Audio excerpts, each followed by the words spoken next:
Good evening! Aral muna ang lola nyo. Stop muna sa pagbablog. Kasi para makapasa. Kasi hinahabol ko yung oras na nawala sa akin. Yung panahon na nawala sa akin. Kaya, see you!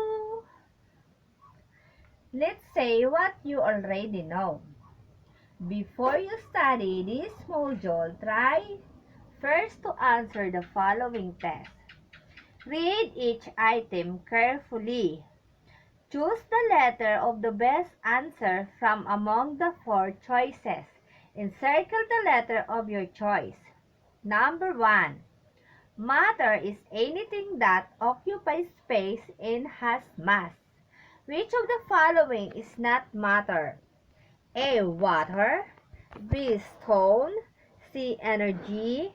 D. Empty box.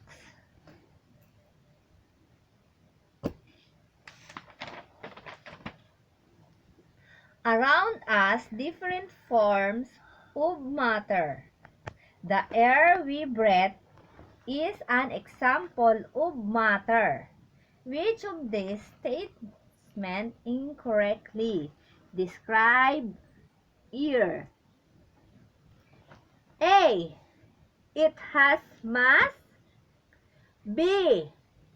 It occupies space. C. It is pure substance. D. It is a mixture of several gases. Number 3.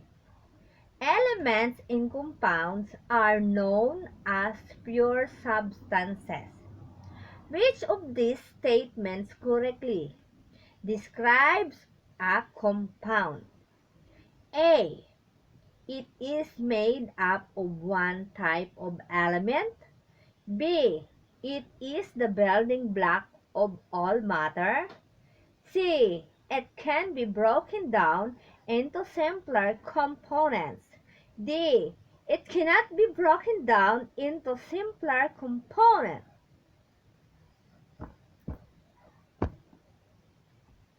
Number 4. Silicon is a metalloid. Which of these statements does not describe it? A. It occurs mostly in the elemental form. B. It is used in the electronics industry. C. It is one of the most abundant elements on Earth. D. It occurs widely in the form in sand and silicates.